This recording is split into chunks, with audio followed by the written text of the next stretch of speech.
Senate will come to order. Mr. Schauffele, please call the roll. Senators Amabile, Baisley, Ball, Bridges, Excused. Bright, Carson, Catlin, Cutter, Danielson, Doherty, Exum, Frizzell, Gonzalez, Hendrickson,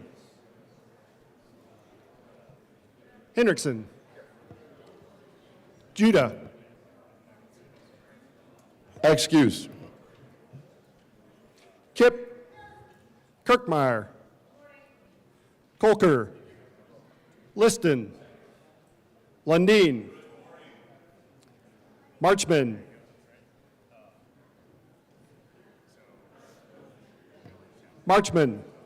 Excused. Michelson Janae, Mullica, Pelton B, Pelton R, Rich, Roberts, Rodriguez, Simpson, Snyder,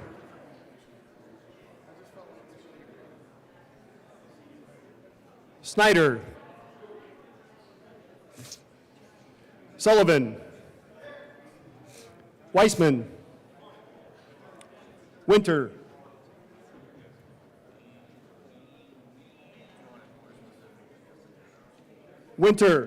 Excused. Senate District 17 vacant. Mr. President. Let's do this. The morning roll call is 30 present, 0 absent, 4 excused, and 1 vacant. We have a quorum. Senator Mullica, would you please lead us in the Pledge of Allegiance? Thank you, Mr. President. No singing from me today, just the Pledge of Allegiance. Please join me. I pledge allegiance to the flag of the United States of America and to the republic for which it stands, one nation, under God, indivisible, with liberty and justice for all. Approval of the journal, Senator Pelton R. Thank you, Mr. President. You know, I am going to put a little different light on this motion. You know, a lot of times we don't really take this seriously. We heard this morning about the importance of Esther in the Jewish history and also the Christianity history. We have our own Esther, literally, in this chamber. And that's what a yes vote for this motion is a yes vote for Esther's work. So with that, I move that the Senate Journal of March 12, 2025 be approved as corrected by the Secretary. You've heard the motion. All those in favor say aye. Opposed, no. That was weak, but the ayes have it, and that motion is adopted. Thank you, Senator Amabile. Senate Services. Correctly printed, Senate Joint Resolution 11, correctly engrossed, Senate Bill 199, Senate Resolution 007, correctly re-engrossed, Senate Bill 81, 83, 147, 183, and 188. Correctly re-revised, House Bill 1016, 1025, 1063, 1070, 1091, and 1155. Correctly enrolled, Senate Bill 39. Committee reports. Committee on Education, after consideration on the merits, the committee recommends the following. House Bill 1059 be amended as followed, and as so amended be referred to the Committee of the Whole with favorable recommendation, and with the recommendation that it be placed on the consent calendar. Committee on Education, after consideration on the merits, the committee recommends the following. Senate Bill 178 be referred to the Committee of the Whole with favorable recommendation, and with the recommendation that it be placed on the consent calendar.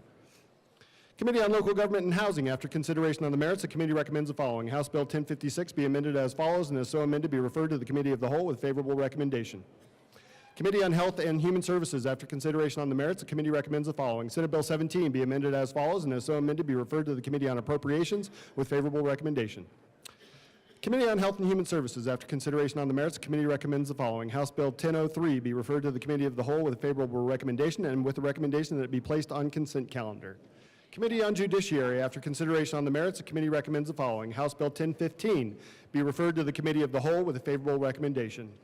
Mr. President, the Committee on Judiciary has had under consideration and has had a hearing on the following appointments and recommends that the appointments be placed on the consent calendar and confirmed. Members of the Independent Judicial Discipline Adjudicative Board for terms expiring January 3rd, 2028. Kristen Mix of Denver, Colorado to serve as an attorney appointed. Colleen McManaman of Centennial, Colorado to serve as a non-attorney appointed for terms expiring January 3rd, 2030. Leanne Wheeler of Aurora, Colorado to serve as a non-attorney appointed. Laura Ellis of Elbert, Colorado to serve as an attorney appointed. Committee on Judiciary, after consideration on the merits, the committee recommends the following. House Bill 1181 be referred to the Committee of the Whole with favorable recommendation and with the recommendation that it be placed on the consent calendar. Committee on Transportation and Energy, after consideration on the merits, the committee recommends the following. Senate Bill 30 be amended as follows, and as so amended, be referred to the Committee on Appropriations with a favorable recommendation. Committee on Transportation and Energy, after consideration on the merits, the committee recommends the following. Senate Bill 182 be amended as follows, and as so amended, be referred to the Committee on Appropriations with favorable recommendation. Committee on Transportation and Energy, after consideration on the merits, the committee recommends the following. Senate Bill 175 be amended as follows, and as so amended, be referred to the Committee on Appropriations with favorable recommendation. Mr. President, the Committee on Transportation and Energy has had under consideration and has had a hearing on the following appointments and recommends that the appointments be placed in the consent calendar and confirmed. Member of the Electrical Transmission Authority, effective February 19, 2025, for a term expiring February 18, 2029. Carl Ribago of Denver, Colorado, to serve as a representative with expertise in financial matters involving the financing of major electric transmission projects, reappointed. Mr. President, the Committee on Transportation and Energy has had under consideration and has had a hearing on the following appointments and recommends that the appointments be placed in the consent calendar and confirmed. Members of the Community Access Enterprise, effective September 29, 2024, for terms expiring September 28, 2028. Reverend Eugene Downing of Denver, Colorado, to serve as a representative of disproportionately impacted communities, reappointed. Ryan Hurst of Denver, Colorado, to serve as a representative of the interests of the automobile industry, reappointed. Mr. President, the Committee on Transportation and Energy has had under consideration and has had a hearing on the following appointments and recommends that the appointments be placed in the consent calendar and confirmed. Members of the Colorado Aeronautical Board for a term expiring December 19, 2025. Leslie Summy of Denver, Colorado, to serve as a representative of local government that operates airports on the Eastern Slope, occasioned by the resignation of Charles Tedesco of Commerce City, Colorado, appointed. For terms expiring December 19, 2027, Kevin Ryan of Superior, Colorado, to serve as a resident of a community affected by general aviation airport traffic or traffic at a commercial airport at which there is a significant general aviation activity, appointed. And Angela Padalecki of Grand Junction, Colorado, to serve as a representative of a local government that operates airports on the Western Slope, appointed. Mr. President, the Committee on Transportation and Energy has had under consideration, has had a hearing on the following appointments and recommends that the appointments be placed in the consent calendar and confirmed. Members of the Clean Fleet Enterprise, effective September 29, 2024, for terms expiring September 28, 2028. Jose Guardiola of Commerce City, Colorado, to serve as an individual from a disproportionately impacted community, reappointed. Greg Fulton of Denver, Colorado, to serve as an individual with expertise in transportation, reappointed. Tim Reeser of Johnstown, Colorado, to serve as an individual with expertise in motor vehicle fleet electrification, reappointed. The Committee on Mr. President, the Committee on Transportation and Energy has had under consideration, has had a hearing on the following appointments, and recommends that the appointments be placed on the consent calendar and confirmed. Member of the Clean Fleet Enterprise for a term expiring September 28, 2028, Patrick Murphy of Denver, Colorado, to serve as an individual representing a business that owns or operates a motor vehicle fleet occasioned by the resignation of Huma Seth of Arvada, Colorado, appointed. Mr. Majority Leader. Thank you, Madam President. I move that we proceed out of order for moments of personal privilege. You've heard the motion. All those in favor say aye. Those opposed, no. The ayes have it, and the Senate will proceed out of order for moments of personal privilege. Senator Coleman. Thank you very much, Madam President. I request a moment of personal privilege. Granted.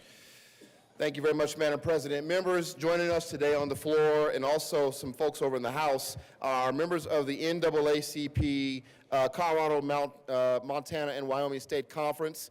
Their mission is to achieve equity, political rights, social inclusion by advancing policies and practices that expand human and civil rights, eliminating discrimination, and accelerating the well-being, education, and economic security of Black people and all persons of color. Their vision is to have an inclusive community rooted in liberation where all persons can exercise their civil and human rights without discrimination. We're honored to have them here with us today on the floor, and I would just ask that you all please stand, all of you, and be recognized. Please join me in recognizing NAACP.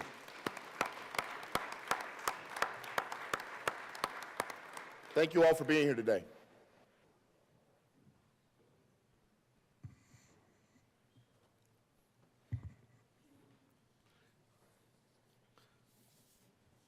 Mr. Majority Leader. Thank you, Mr. President. I'd like to request a moment of personal privilege. Granted. Colleagues, today we have the privilege of honoring Chancellor Joe Garcia, a dedicated public servant and visionary leader whose career has been defined by expanding opportunity, breaking down barriers, and improving lives both in higher education and public service. Joe's leadership in state and federal government has left a lasting impact on education, workforce development, public policy, ensuring that Colorado remains a place where all people have access to opportunity. Joe began his career in public service more than 3 decades ago, working at the intersection of education and economic development and public policy. As Colorado's Lieutenant Governor and Executive Director of the Department of Higher Education in 2011 through 2016, Joe worked to strengthen Colorado's workforce, improve student outcomes, and increase investment in higher education.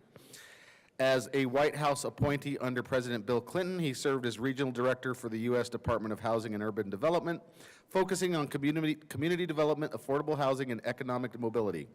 As a cabinet member under Governor Roy Romer, he led the Colorado Department of Regulatory Agencies, ensuring consumer protections and fair business practices across the state.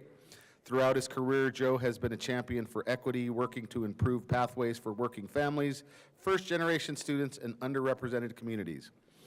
Joe's commitment to public service naturally extended into higher ed, where he worked to bridge the gap between education and economic mobility. As the president of Pikes Peak Community College and Colorado State University Pueblo, he helped expand workforce training, increase college affordability, and build stronger community partnerships. As chancellor of the Colorado Community College System, Joe has strengthened connections between K-12, community colleges, four-year universities, and industry, ensuring that education remains a pathway to prosperity for all Coloradoans. His leadership has helped modernize online learning, expands hand-on career training, and create new opportunities for students of transfer and upskill and succeed the workforce. Joe has never wavered in his belief that government should work for the people, whether in public policy, economic development, or education. His work has ensured Colorado workforce remains competitive, businesses have their skilled employees they need, and that students, no matter their background, can access affordable, high-quality education and training.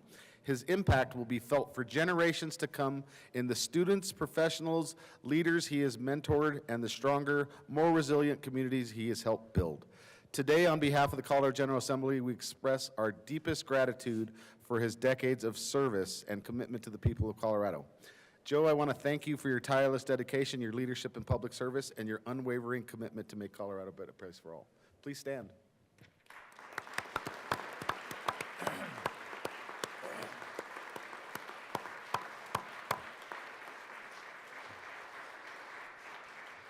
Mr. Minority Leader. Thank you, Mr. President. I request a moment of personal privilege. Granted. Thank you, Mr. President. I, too, rise to honor Joe Garcia.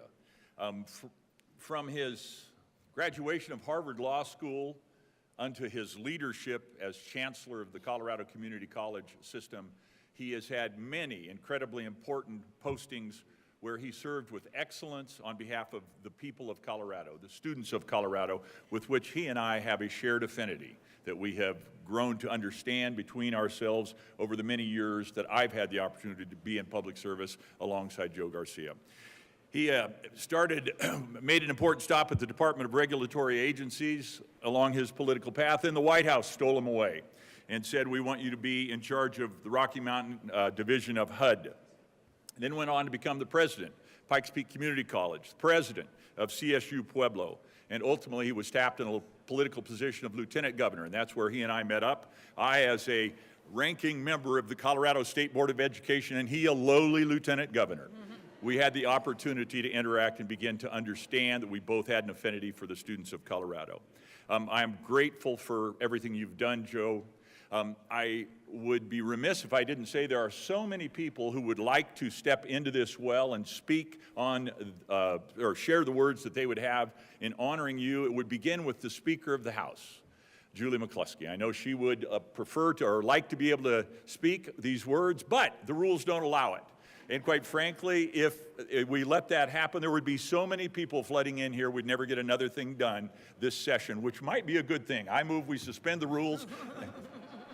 Joe, we appreciate you so much, but I want to call out something that's incredibly important in my comments here.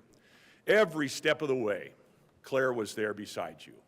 Claire, you deserve all the honors and accolades that we are sharing with Joe today. Thank you so very much for your participation in this as well. Thank you, Mr. President. Senator Michelson Janae.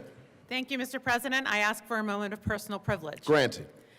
We're going to do a little ventriloquism here now, people. You may hear my voice, but I want you to think that you are hearing the voice of Speaker Julie McCluskey. It is a special privilege to join members of the Senate today for a celebration of our former Lieutenant Governor and current Colorado Community College System Chancellor, Joe Garcia. We all do a pretty good job of making a big deal out of titles here in the Capitol. The titles we acquire when elected come with expectations from our constituents, our colleagues, lobbyists, staff, and the broader public. Many of us have past lives full of adventurous careers and other titles we carry with pride. I hope and believe most of us live up to those expectations and deliver on the promises we make to people. In the case of Joe Garcia, he has a whole bushel of titles to be proud of. He's been a public school district attorney, a college and a university president, executive director of the Department of Higher Education, chancellor of the 13 large community college system, and Colorado's lieutenant governor. And in my time knowing and working with Joe, he has delivered on the high expectations demanded from him in these roles. Because of his unwavering commitment to student success, he helped create COSI, passed the state's first higher education funding formula, and finally saw Asset across the finish line. Because of his big heart, he made many friends and readers of 4- and 5-year-olds across the state on the Colorado Reads Early Literacy Initiative bus tour, and distributed more than 85,000 books to little ones through One Book for Colorado. You should have seen him in his Cat in the Hat reading, Llama Llama Red Pajama, in classrooms from Ouray to Sterling and everywhere in between. And maybe most importantly, he has been a staunch advocate for promoting equity and access in public education, encouraging young and old alike to pursue their dreams, recognize the power and opportunity that a world-class education brings, and push to ensure that every child, regardless of where they were born or live, regardless of religion, ethnicity, race, regardless of their wealth or circumstance, could pursue their dreams. But in the end, I believe the titles Joe should be most proud of are these: Spam Aficionado, LG Cool J, and the Absent-Minded Professor. Remember, I'm being a ventriloquist here. Seriously, wise and sage advisor, teacher, compassionate mentor, and coach and friend, father, family man. Thank you, Joe, for your unwavering dedication to the people of this state. Thank you for role modeling the values of inclusion, respect, and deep civility. Thank you for your kindness and compassion. We are a better Colorado because of you. With love and admiration, Speaker Julie McCluskey.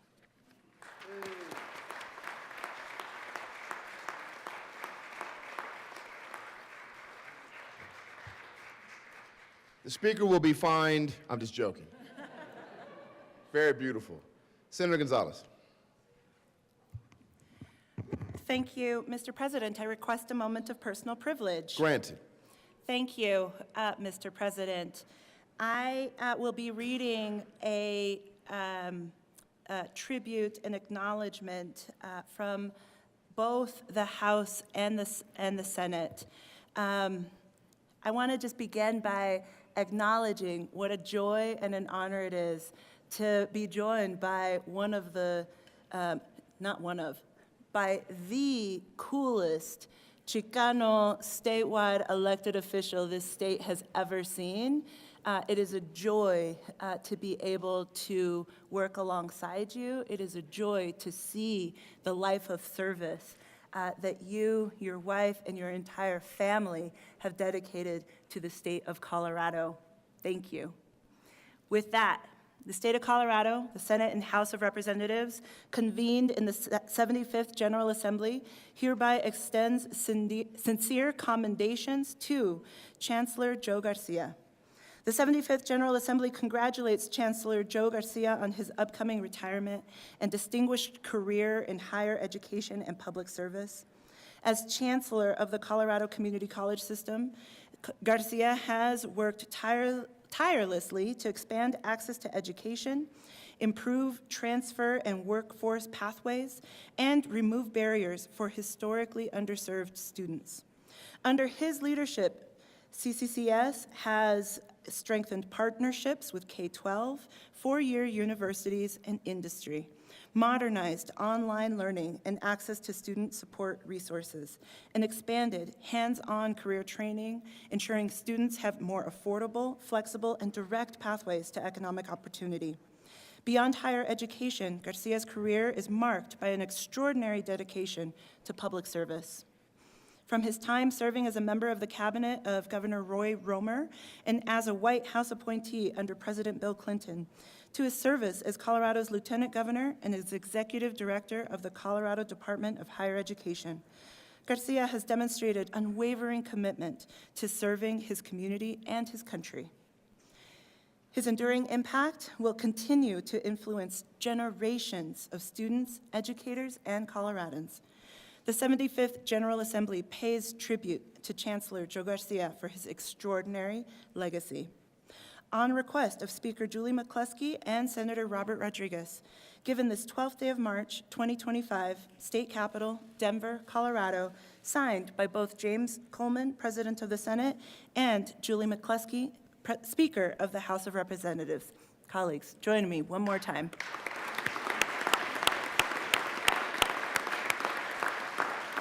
Thank you.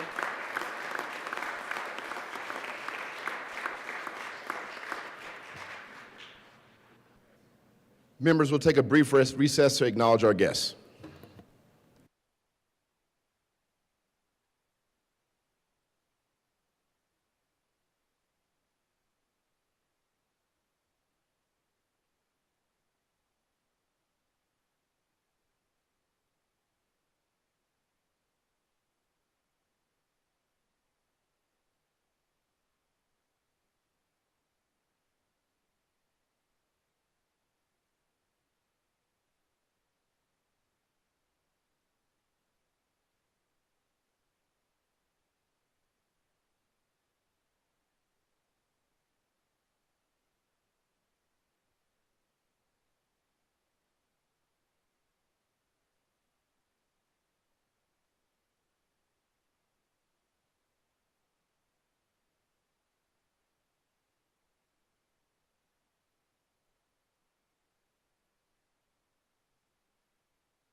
Members, we are getting back to business. Mr. Schaffler.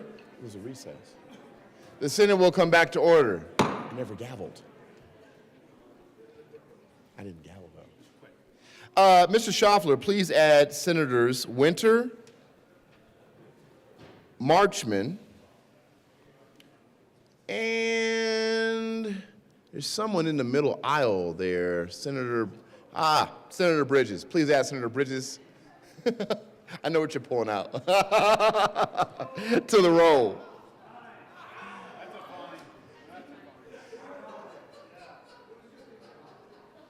Senator Bridges will be fined funding every member's bills on Joint Budget Committee.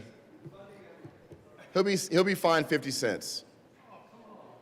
That's all I got for you, brother. 50 cents. All right, members, we are still in moments of personal privilege. Senator Mullica. Thank you, Mr. President. Just quickly, members, today is Mr. President, I request a moment of personal privilege. Granted. Thank you, Mr. President. Members, today is a Public Health Advocacy Day at the Capitol, and we have some folks in the back of the room here that I'd like to welcome to the floor. Immunize Colorado, Colorado Immunization Advocates, and Colorado Families for Vaccines. If you want to stand up, and we can welcome them to the floor for 2025 Public Health Advocacy Day at the Capitol. Thank you for being here. Welcome to the Senate. Third reading of bills. Final passage. Mr. Schaffler, please read the title to Senate Bill 199. Senate Bill 199 by Senators Lundin and Rodriguez and Representatives McCluskey and Puglisi concerning suspending legislative interim activities and in connection therewith reducing an appropriation. Mr. Majority Leader. Thank you, Mr. President. I move Senate Bill 199 on third reading and final passage and ask for an aye vote. Any discussion? Seeing none, the motion is the passage of Senate Bill 199. Are there any no votes? With a vote of 33 ayes, 0 no, 0 absent, 1 excused, and 1 vacant, Senate Bill 199 is passed. Co-sponsors: Senators Winter, Pelton R., Kipp, Simpson, Kirkmeyer, Snyder. Please add the President at the request of the Majority Leader. General orders.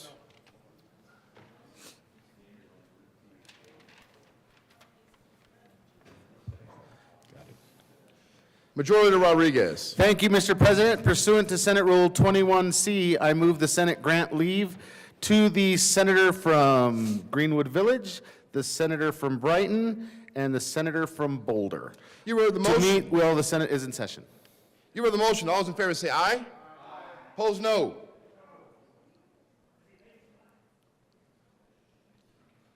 The motion is contingent upon fine being paid. All right, he's not, it's fine. 50 cent. Anyways, that motion is adopted. You all are excused. Now, general orders, second reading of bills. Senator Wiseman. Thank you, Mr. President. I move the Senate resolve itself into the Committee of the Whole for the consideration of general orders, second reading of bills. You heard the motion. All those in favor say aye. Aye. Opposed, no. The ayes have it, and the motion is adopted. The Senate will resolve itself in Committee of the Whole for consideration of general orders, second reading of bills, and Senator Wiseman will take the chair.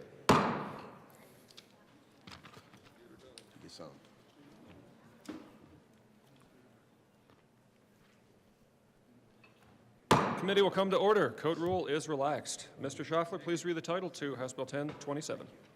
Mr. Majority Leader. Thank you, Mr. Chair. I move to lay over House Bill 1027 and Senate Bill 143 to the bottom of the second reading of bills. All right, members, the motion is to lay over those bills to the bottom of the calendar. All those in favor, please say aye. Aye. Any opposed, say no. The ayes have it, and those bills will lay over to the bottom of the calendar. With that, Mr. Schaffler, please read the title to House Bill 1093.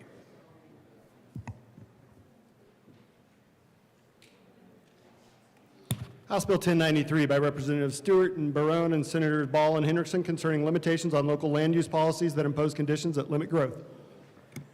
Thank you. Senator Ball.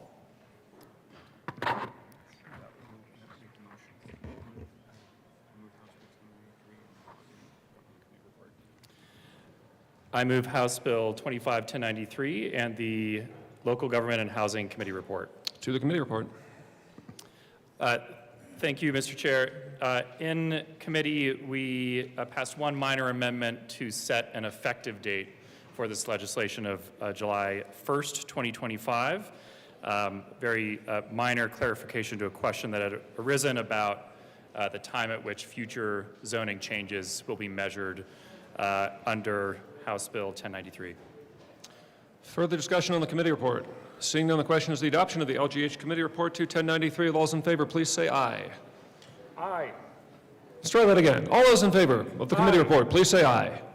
That's a bit better. Any opposed, say no. All right, the ayes have it. The committee report is adopted. To the bill, Senator Ball.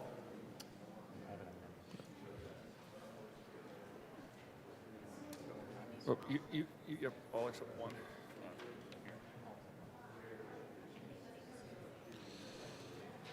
There is an amendment at the desk. Mr. Schaffler, please read L7.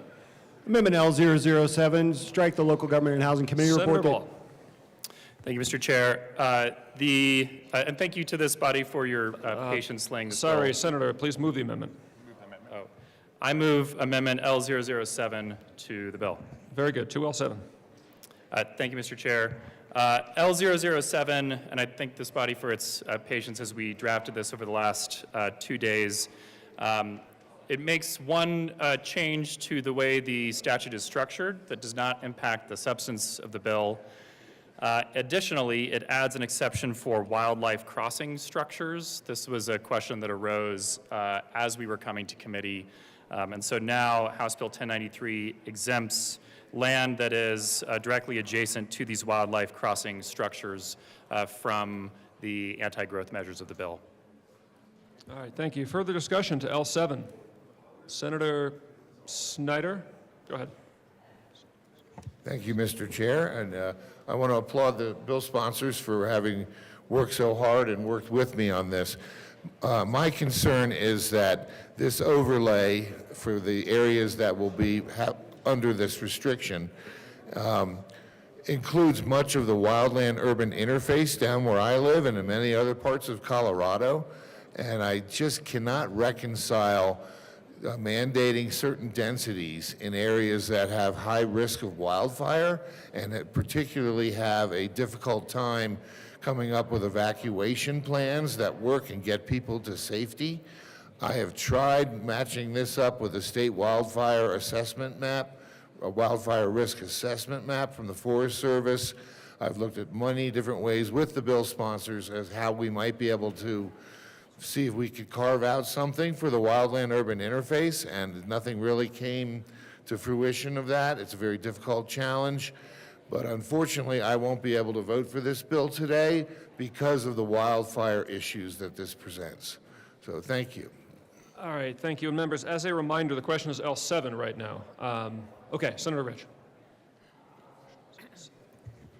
Thank you, Mr. Chair. And I was in local government when we approved this with an amendment, L005, and now with L007, we are taking it out. And we just approved the committee report.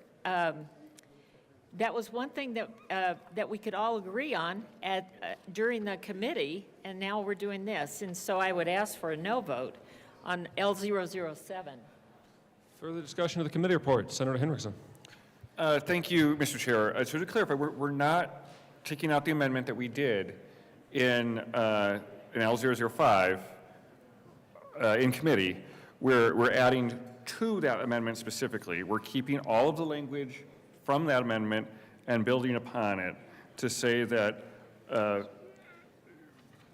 rezoning that would limit or prohibit growth to in conjunction with the facilitation of a wildlife crossing is explicitly permissible under the bill. That was the clarification that we're seeking, and so we're adding to that amendment, not removing it. Further discussion on L7. Senator Danielson. Thank you, Mr. Chair. Just briefly, I urge an aye vote on the amendment. The wildlife crossings save consumers countless dollars. Injuries, collisions with wildlife are detrimental to our household budgets, if not for our protection of the wildlife that use it. So I urge an aye vote. Thank you. Thank you. Further discussion on L7. Seeing none, the question is the adoption of L7 to House Bill 1093. All those in favor, please say aye. Any opposed, say no. The ayes have it, and L7 is adopted. To the bill. Senator, who's first? Baisley. Thank you, Mr. Chairman. So yes, I was in committee when we heard the bill, and I just, the idea of this is to try to force solutions across the state from Denver to every place else to override zoning rules and land use in order to force denser housing. That is just an inappropriate use of state government. There are better solutions, those that naturally occur with just the free market and transportation. So we may have some transportation challenges, but that's for us to address through good infrastructure on well-maintained and sufficient roads and bridges. But there's nothing wrong with sprawling out to the eastern plains where there's plenty of land, trying to force denser and denser and denser populations is just should not be a goal of ours. So I oppose the bill and would recommend a no vote. All right, Senator Rich. Thank you, Mr. Chair, and I do oppose this bill. I'm wondering why we even have local governments if all of their actions are becoming regulated by the state. Forcing local governments to take on such developmental burdens, especially if it's unwanted at a local level, it just doesn't seem fair. So I'm asking for a no vote on House Bill 1093. Further discussion. Senator Arpelton. Thank you, Mr. Chair. You know, every session, there are multiple bills that erode local government. When is this building going to learn the locals know what is best for their communities? This bill threatens local government's way of doing business, their priorities, and puts it in the hands of Denver. And that's just not right. So with that, I'm a strong no on this bill. Further discussion. Senator B. Pelton. Thank you, Mr. Chair. So land use is very important to local governments and local communities. And we have to be cognizant of the fact why it's important. And what I always like to tell people is private property rights. So when you have land use, when it comes to anti-growth laws, the property that you're protecting is the property next door to the property that it has the project on. That's what land use is used for, is to make sure that you're protecting private property rights. And that's a big issue here. And the other thing we got to take in consideration is what about communities like Lakewood, who put things on the ballot that say, we don't want extra growth in our community, so let's put this on the ballot. Let's make a decision for our community in Lakewood. So the voters said, we don't want to grow, and we should honor those voters. But this takes away the will of the voters in those communities. That's exactly what this does. And again, here we go again with taking away land use. The most important part of what local governments do. I mean, it's almost getting to the point of, let's just dissolve the counties and municipalities and just make it one big state of Denver, because that's where we're headed. It's getting to be that bad with local land use. We need to be cognizant of the fact that the locals know what's going on in their communities, and we don't need these policies. I mean, I have worked and worked and worked in my own community to make sure that land use respects private property. And when you sit in those land use hearings, you hear from everybody that their property is affected. And that is an important part. Not here in Denver. You think you're going to have a land use hearing up here? We must respect the local governments and respect their authority. And there's a reason why we have land use at the local level. So I urge a no vote on House Bill 25-1093. Further discussion on House Bill 1093, the senator from the state of Denver. Thank you, Mr. Chair. I would encourage members of this body to look at the map of census-designated urban areas. This bill has a very limited application in our state. It impacts less than 5% of the land in our state because it is very narrowly circumscribed to those designated urban areas. This is a good government bill. What this bill seeks to do is to limit the ability for end runs around existing state law. And the specific set of facts that led to this bill coming to this chamber was an initiative that was unlawful under existing state law, but through municipal procedures was able to get on the ballot before judicial review could be sought to understand that initiative contravened the will of this body through other laws that we have passed. So this bill simply closes a loophole. It is very limited in its application, and I urge an aye vote. Further discussion on House Bill 1093. Seeing none, the question is the adoption of House Bill 1093. All those in favor, please say aye. Any opposed, say no. The ayes have it, and 1093 is adopted. Mr. Schaffler, please read the title to House Bill 1041. House Bill 1041 by Representatives Smith and Senators Coleman and Amabile concerning measures to support a student athlete in the use of their name, image, or likeness. Thank you. President Coleman. Thank you very much. Mr. Chair, I move House Bill 1041 to the bill on second reading and ask for an aye vote. Very good. Senator Amabile.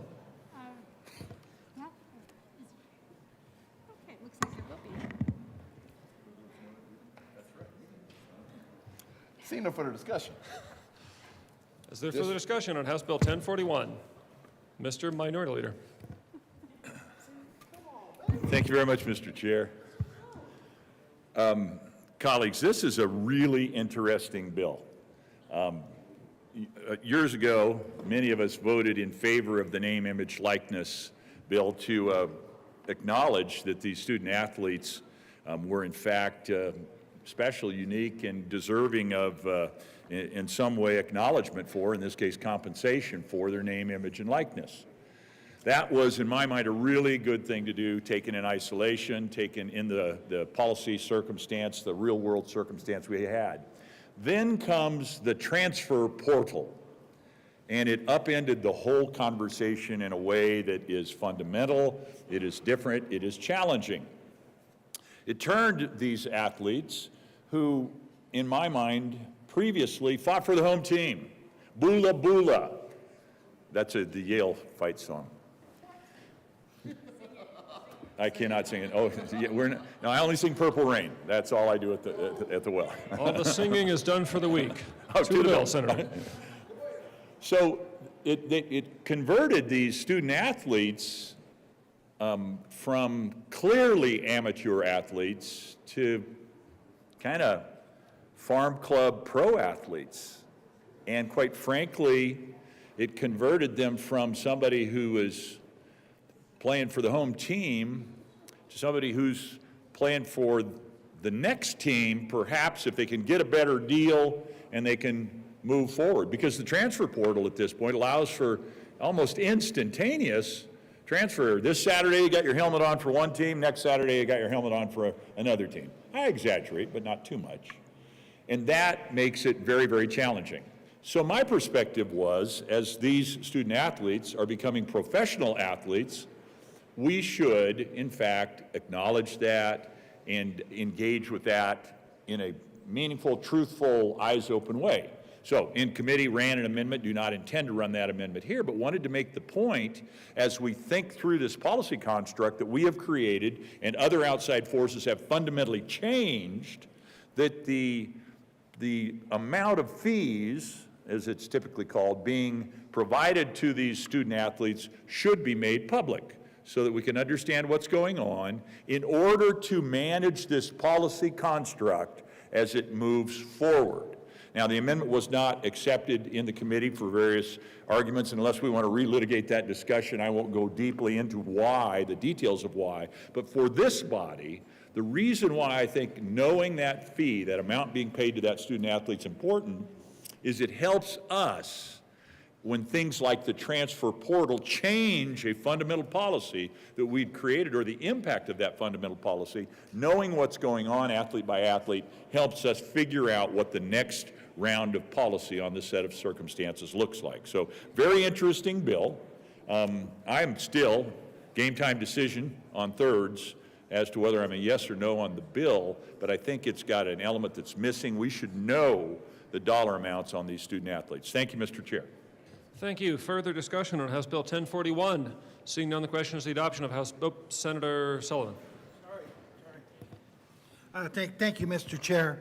Yeah, I'm a little perplexed on this one. I think I was a no on this when we first came around with it because, as the minority leader said, we have turned our college athletes into professionals. And now with the transfer portal, it's even done more. I was watching the Villanova Seton Hall game last night, and there was a guy who was playing, and he was in his seventh year playing. Of course, we had COVID, and they gave him extra time, and they talked about the movement back and forth of these athletes. Yeah, it should be transparent. We should absolutely know because, I mean, I really enjoy watching the CU Buffs basketball team. With them moving to the new conference, has been incredibly difficult to find them on TV because of the new contract, whereas the Pac-12, they were on every single game. I could watch all of their games. But their coach has said that the reason they have had such a dismal, one of the reasons, of course, it's the turnovers and they can't make their free throws, but the reason that they're doing so poorly this year is because they couldn't afford to get the better players that the rest of the teams in the Big 12 were getting. And I think that's really important for us to realize. And then some of the players that were playing last night, as soon as the season is over, the coaches then have to work on keeping their underclassmen on their team because they've had a good season with that team and the portal has opened up and there's teams who can offer them more money and more NILs to come there. So even though they had a successful and been a part of a great team, they're being moved to another team. And I think as fans, as taxpayers, and that's a big part of the budget that we're going to be talking about is, paying our higher education. We need to know how much money they're having to pay and where that money is coming from for us to field good teams. So, yeah, I don't think I can get behind something like this.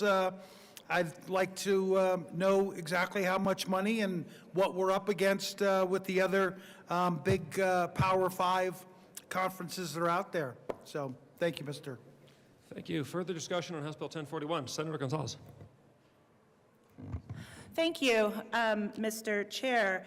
I've listened to the discussion as it has unfolded related to this bill and read a bit of the news coverage very early this morning. talking about some of the privacy concerns related to the information as it pertains to the salary transparency. A question for the sponsors that I would have related to this bill: how might the tracking and how might the tracking of the payment that these athletes may receive comport with the existing Equal Pay for Equal Work statute that we passed into law back in 2019? President Coleman. Thank you very much, Mr. Chair. The PII exemption that's contained in this bill is an important component for student athlete support in that it provides essential protection for their mental, financial well-being, and their safety. The issue that we're having right now regarding disclosing specific information regarding funding is not an issue of are we not reporting at all. It's an issue of what's being reported. So that's a great question from the senator from Denver. What I will say is, in terms of transparency, I ran this bill making sure that there was an aggregated amount of funding being distributed or being displayed between each department and each team. So for instance, if Naomi decides to go to a university and my son James decides to go to the same university and they played the same sport, we'd be able to see how much funding in particular is coming out of both of those departments and both of those teams to the athletes so that there's transparency in funding in the aggregate. The reason why we did that was because we heard the concerns of folks saying that there wasn't transparency. Part of the reason why this funding doesn't have the transparency of individual athletes is because of personal identifiable information. And in addition to that, part of the reason why folks were concerned is that they thought this was public funding. Institutional athletic departments operate as an auxiliary budget, meaning that they are largely self-sustaining. The athletic department generates revenue from media rights agreements, which are the fees paid by television networks to conferences, their members to broadcast games, licensing, ticket merchandise sales, sponsorship, and donations. So it's important to note that the payment for student NIL rights will not come from student tuition or any public funds. So although it's not public funds, we still wanted to make sure that we were being transparent in the aggregate on funding coming out of all the teams and departments so that we can see if there was any inequity between how women and men's sports were being paid. Senator Gonzalez. Thank you. I appreciate the response. I'm going to set aside the question around a potential 17C for a moment in recognition. But with that being said, I do want to dig in a little bit more deeply because I think the question that I'm asking is how might the definition of what includes personally identifying information, am I understanding you correctly in your response to say that your personally identifying information includes the amount that you are paid?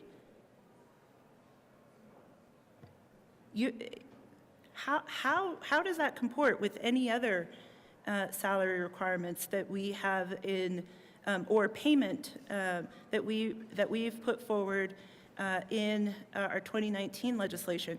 Because I think what my concern would be is if there were to be either, and I don't know how long we're going to be able to track this given all the changes that are happening right now with our new federal administration, being able to even track disparities that may arise between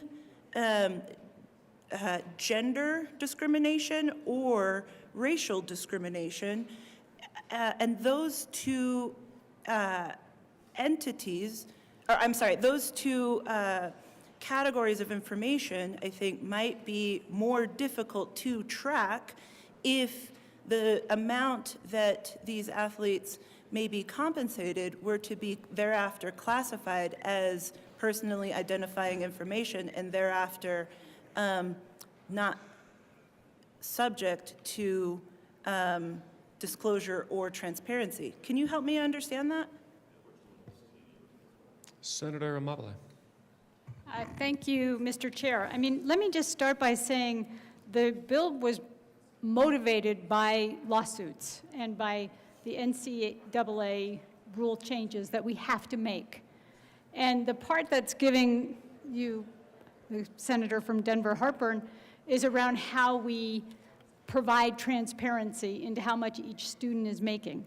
They're getting paid by, not with state funds, and we will be able to have transparency into how they're being paid as a group. So we will know how much the football players got, how much the basketball players got, the men's basketball team versus the women's basketball team. And this has come up in other states, and many other states are doing this the same way we are, except for that we are providing a lot more transparency than they are. And part of the reason why we want to at least be on par with other states is so that we can recruit the best athletes to come here and that they're not at a disadvantage by coming here. And the transparency, the privacy piece is to protect the students from harassment. Senator Gonzalez. Thank you. Well, now, I appreciate the response, Senator, and I confess that I have not gone back to listen to the testimony that was heard in committee. I think what I would be curious to better understand, particularly in light of the litigation that forced the NCAA to enact the rule change, that certainly the initial legislation on this point and now today's bill seeks to address and remedy. My concern might be how, because I'm still not clear on this, how might members of, say, this General Assembly or members of the public be able to determine whether or not there is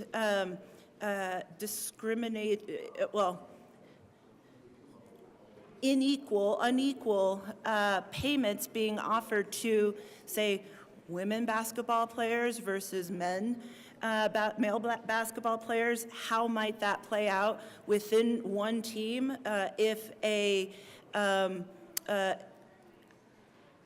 athlete of color were to be paid more or less as opposed to their white counterparts?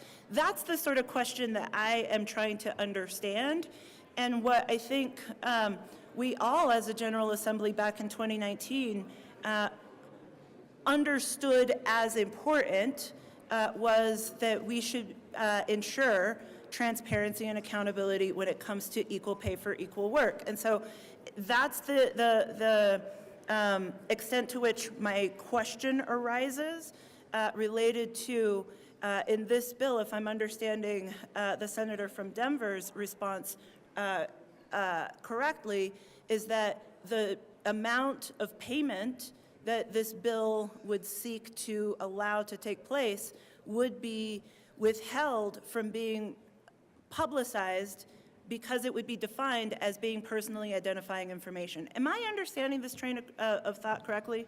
Senator Amabile.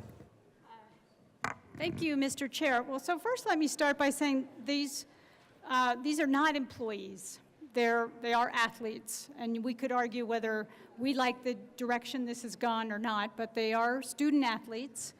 And some student athletes' name, image, and likeness is going to get more attention, and they will get more money than other students. If I was a student athlete today, my name, image, and likeness would not be worth a whole lot because I'm pretty uncoordinated. But if I'm Travis Hunter, my name, image, and likeness is worth a lot. And what we don't want to do is set up these students for either being preyed upon because their image is worth a lot, or being mocked because it isn't. And so that is why we're trying to protect the privacy of the students. Is there further discussion on House Bill 1091? And Senator Baisley. Thank you, Mr. Chairman. So I am in support of the bill for the business purposes, because what has transpired, what has evolved over with compensating student athletes and compensating them really well, this of course happens across the country. So I'm in agreement that we need to give our institutions the liberty of competing against all those other education institutions across the country, because following the great athletes is the business side of sports, and that business side of sports is means a great deal to the revenue generated by the universities, as we all know. So for that reason, now what would make this an ideal bill would be this particular amendment.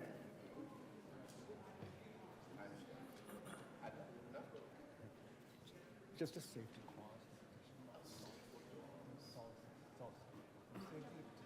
There is an amendment at the desk. Mr. Schaffler, please read L14 to House Bill 1041. Amendment L14, amendment reingross bill, page 5. Senator Baisley. Thank you, Mr. Chairman. So the bill, as it currently stands, ends in a safety clause rather than a petition clause. However, in the body of the bill, in the engrossed version, page 4, line 15, the only date that's really of consequence here is on or before January 15, 2026, and on or before each January 15 thereafter, the institution shall submit their annual report and so on.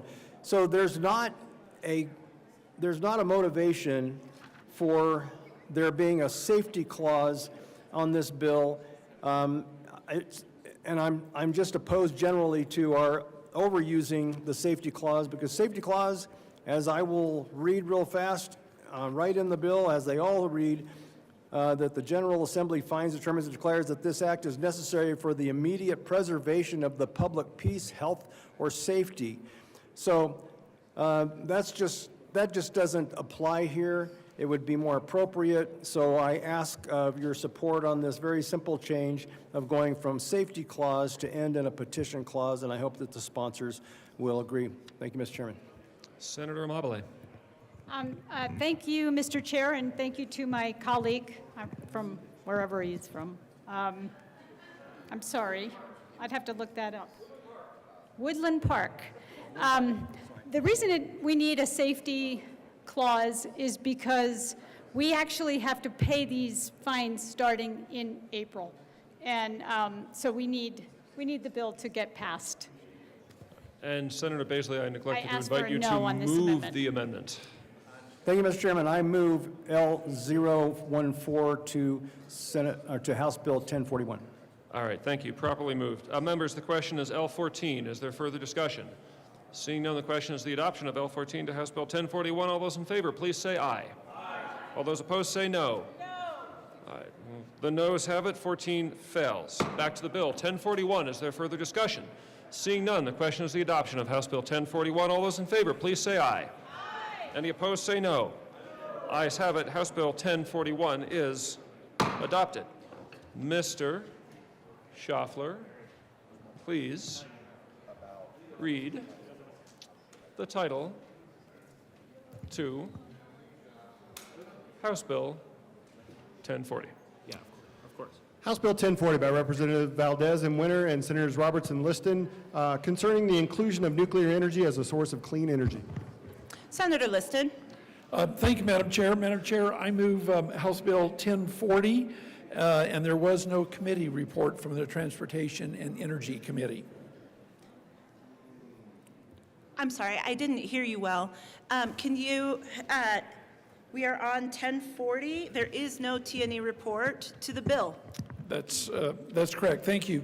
Well, members, we had a very good and lengthy, robust committee meeting the other day on House Bill 1040. that will transform the future of Colorado on our energy needs moving into the 21st and the 22nd century. What House Bill 1040 does is, all it does is categorize and put in statute that indeed nuclear energy is a form of clean energy, just like in statute today where we have wind, solar, hydroelectric, and geothermal are classified as clean energy. And nuclear energy, for some reason, over the past, has been left out. And all this bill does is put it in statute that indeed nuclear energy is a form of clean energy. And over the course of today, we'll be glad to explain to you why nuclear energy is indeed clean energy. So with that, I'll turn it over to my good colleague from Frisco, the good senator from Frisco. Senator Roberts. Thank you, Madam Chair, and thank you to the good senator from Colorado Springs for your years of leadership on this issue, and I'm glad to be joining you on this effort this year. Colleagues, as you know, I represent several coal transitioning communities in Northwest Colorado who are seeking to continue to be a part of the energy generation future of this state, and they want to be able to have as many options on the table as possible.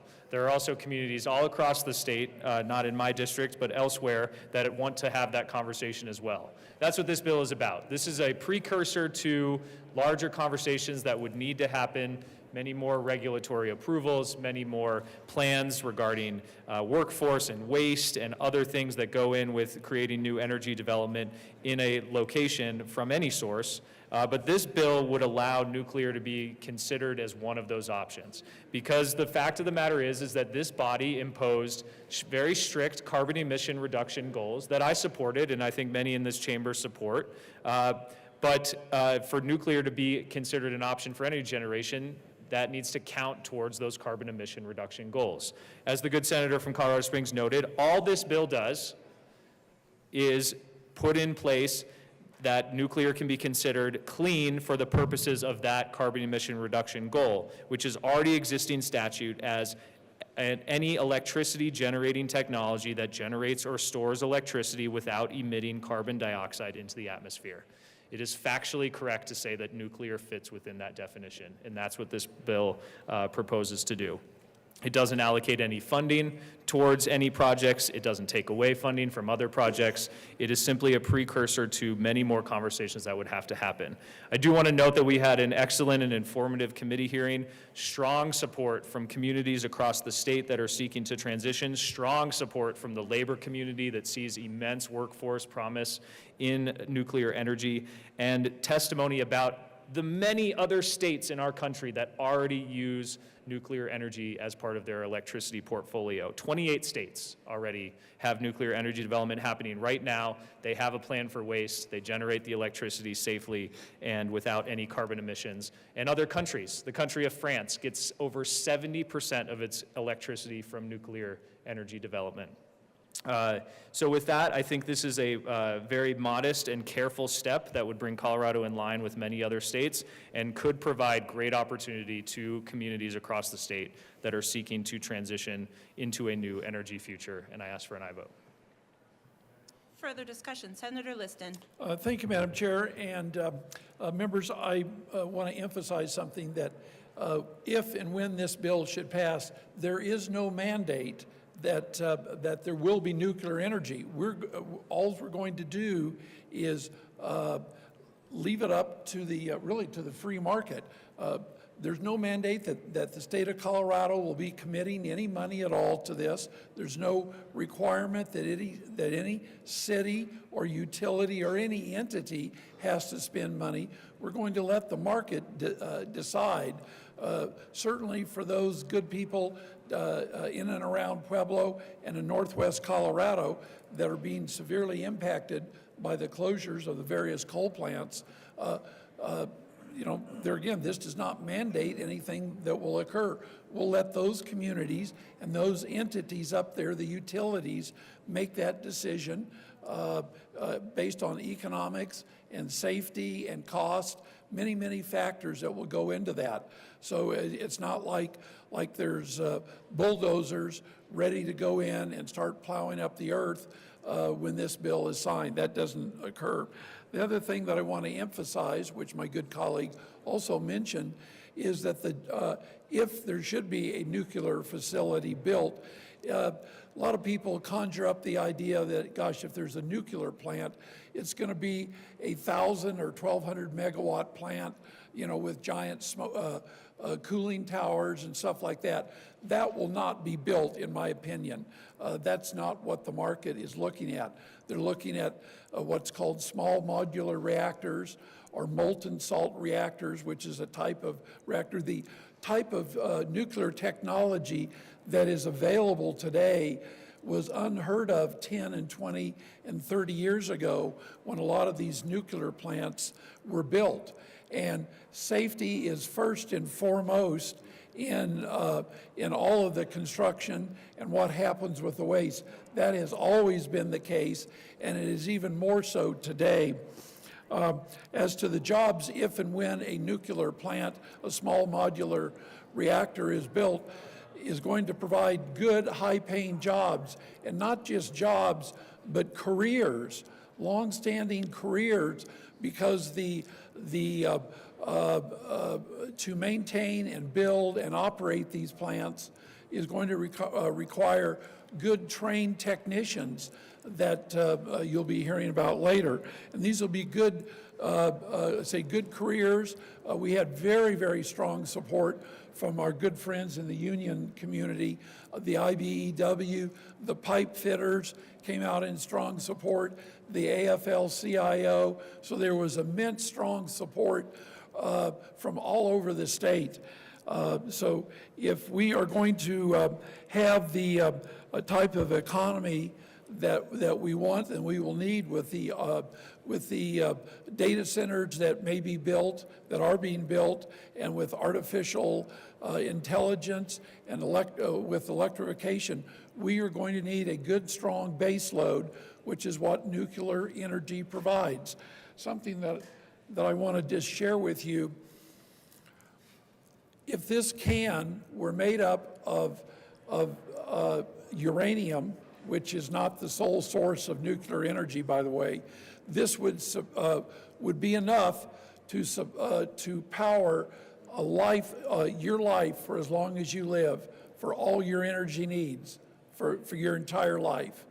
Whereas if we had coal, we would need a mountain of coal a couple 100 feet high.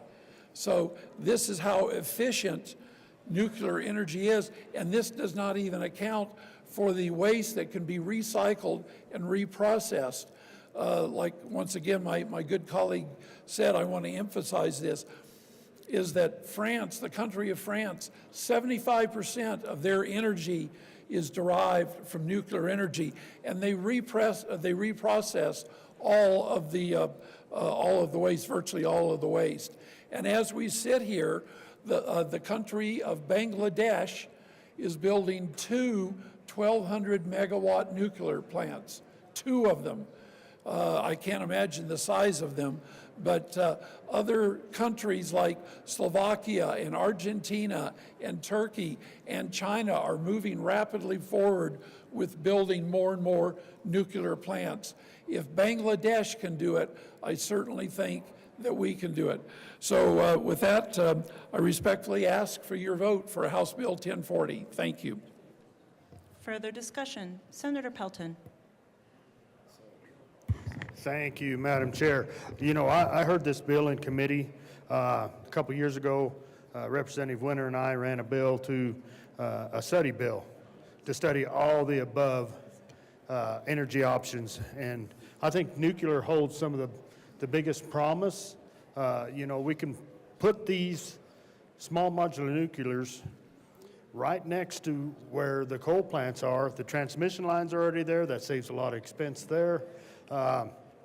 And while we're talking about this, I think we need to really look at the wind and maybe take it off of the clean energy. My mom happens to have 11 wind turbines on her ground, and in the production of that wind farm, it is anything but green. You talk about the fuel that is used, the concrete going in the ground, the cost and the fuel used to get those turbines and towers and blades from their manufacturing out to the site, the manufacturing of all that stuff, it takes a lot of fuel to do that.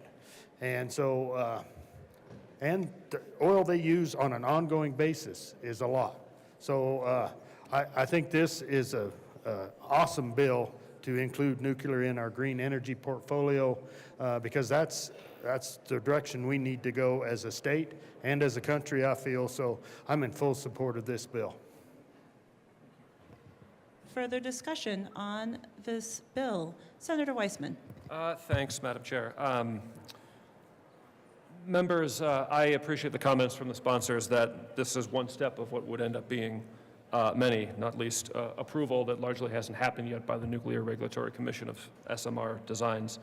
And I'm pretty clear that the votes are here, but I just wanted to rise to state some contrary opinions and some concerns that all of us, all the way as big as society and even the world, to the extent that other nations are considering deploying this technology more widely, things that we need to think about.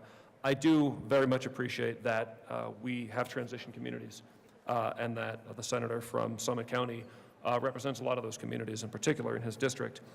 Every time that a coal plant goes offline in the state, and that's happening for economic reasons and not just for policy reasons, we have a potential asset left there.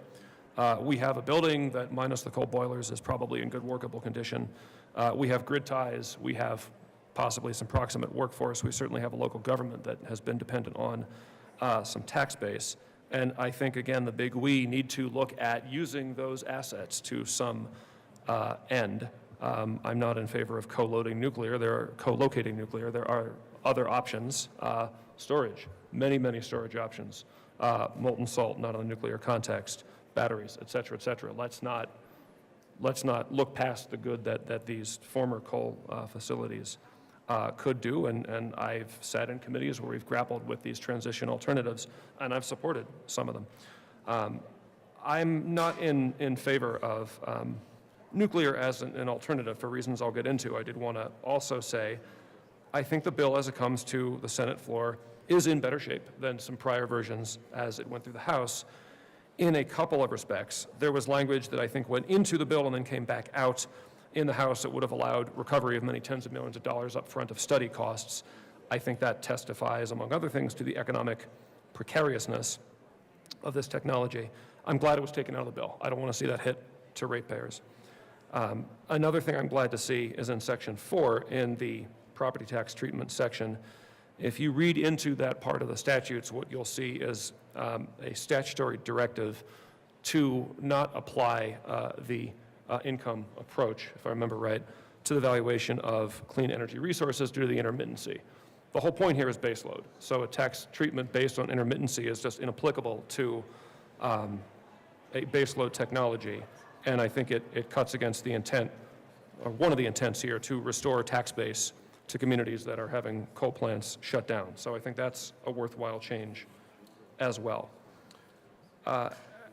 You know, we, as the senator from El Paso County noted, we're largely anymore not talking about the gigawatt reactors. We're talking about what are called small modular reactors.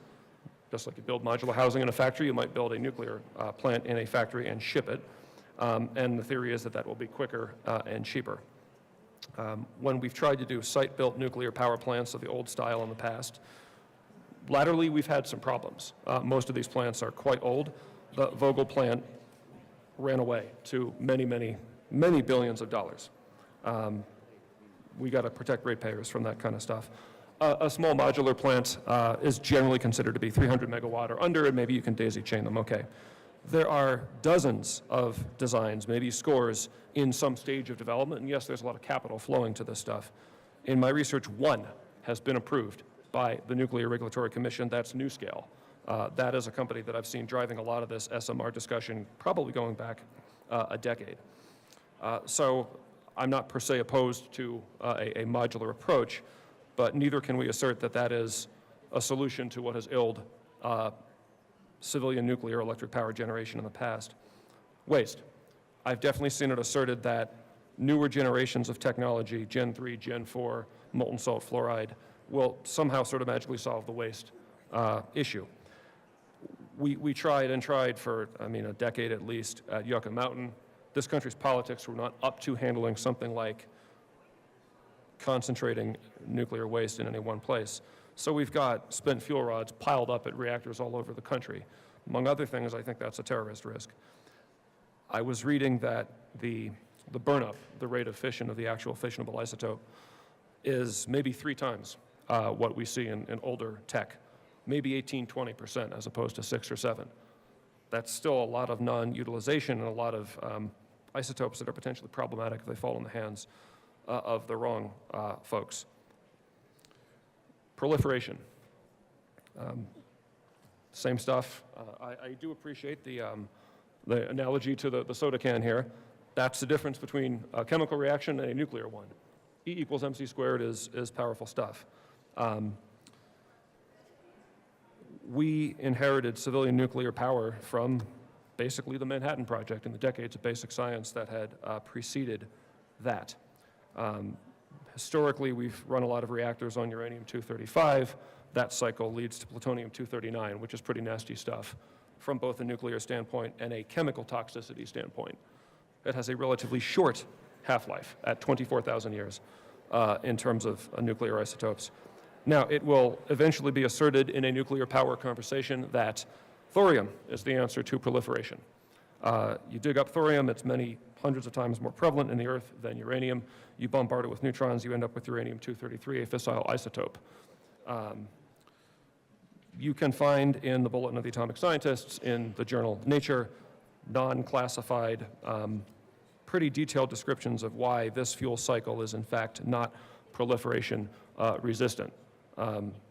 Basically, in these conversations, we need to be mindful of what levels of technology for reprocessing or enrichment in the first instance are so complex and cumbersome that they require state-level resources versus where can problematic processes happen with non-state level resources. Enriching a bunch of uranium-238 to 20% reactor grade 235 basically requires state-level resources. When you get into the thorium cycle, there are some things that can happen with sub-state level resources. And thus, I find credible the papers, the research out there that fuel cycle is not proliferation resistant. And those who would do us ill do not even need to achieve a nuclear chain reaction to cause great harm in civil society. They simply need to do what's sometimes called a dirty bomb or an RDD, a radiological dispersal device, which is just getting some radioactive material and scattering it all over with conventional explosives. Not a situation any of us wants to have going on in our city. Last, cost to ratepayers. Again, it's asserted that the newer generations of technology will be cheaper, the costs will be more contained. Perhaps it stands to reason that if you're building something smaller in a factory instead of trying to site build, you're going to achieve a cost reduction.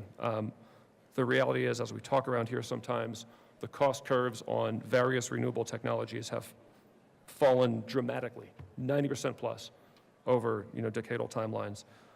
There is, on the other hand, an unfortunate history of cost overruns going into the billions for nuclear power plants in this country. There are a lot of states, it is a true statement, there are a lot of states that use this technology.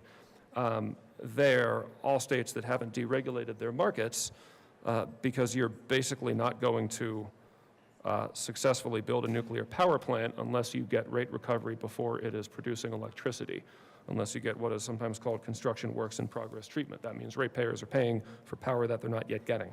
I think we have to be mindful of that kind of thing. I guess my final philosophic point is sustainability. We're struggling here, wind, storage, solar, nuclear, in the view of some, to find ways of having the energy we need in our society that doesn't leave the impact on future generations that the last 100 years or so have had. I think we have to acknowledge that our lifestyle for 100, 150 years, burning a lot of fossil fuels, has created an impact that future generations will be paying for. I acknowledge that it is the intent of further pushing civilian nuclear electric power to step away from those problems of non-sustainability. But it is my fear, and it is even somewhat ironic, that we risk trading one kind of non-sustainability, one kind of imposing a debt on the future for us here in the present for another. I just hope we tread carefully. And that said, notwithstanding the support that I know this measure has and the intermittent step, I'm not going to be able to support, and I felt that somebody should come down and lay out a little bit of what the problems are. So thank you. Senator Liston. Thank you, Madam Chair, and thank you to the good senator from Aurora. I can tell you that we have heard your concerns, and the people who might be potentially opposed to nuclear energy.